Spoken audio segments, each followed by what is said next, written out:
Modern liberalism is divided into two broad camps: right or economic liberalism, and left or social liberalism.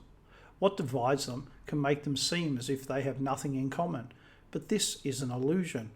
What divides them is that liberalism is both a political and an economic idea. They share much in common, but not everything.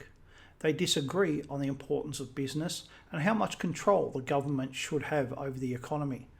They disagree on how much speech should be allowed, normally termed political correctness, and they disagree on other issues which seem much larger in speeches than they are in reality. What they agree about is the idea that human nature is primarily good and rational. Therefore, they support a world without consequences, light sentencing, an end to corporal and capital punishment, abortion on demand, no-fault divorce, because consequences are not needed in their opinion. They believe in equality and tolerance, that two random people are equal, and that nearly any behaviour should be tolerated as long as it doesn't offend liberalism.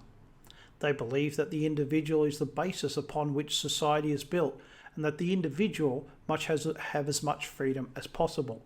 Freedom from their family, from their religion, from their government, in fact freedom from any commitment. Only the commitments they themselves make mean anything.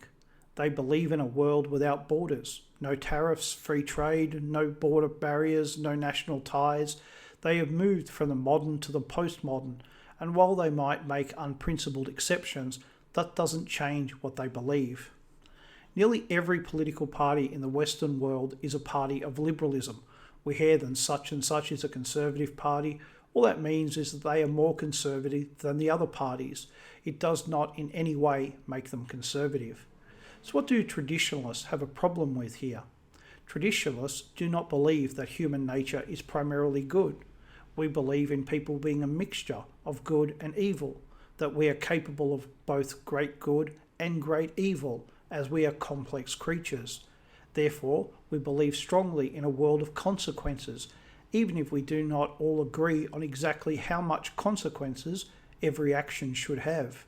We know that two random people will rarely ever be equal, that they will have different temperaments and abilities, that equality is a fine thing in a court of law, but in the rest of life it is a chimera, an unreal or fanciful idea.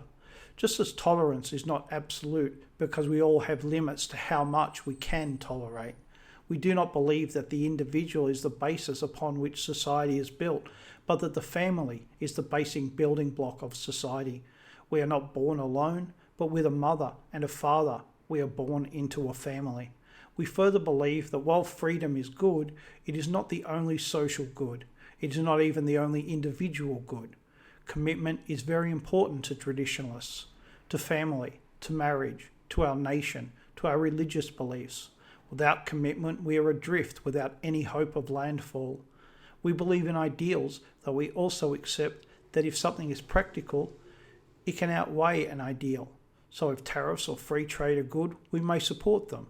But if they are not, we might not support them. We have no commitment to either because the practical is what we regard as important. Lastly, but very importantly, we do not believe in open borders or in the international being more important than the national. We are patriots, and we believe in our nation, our people, and that other traditionalists in other nations should do the same.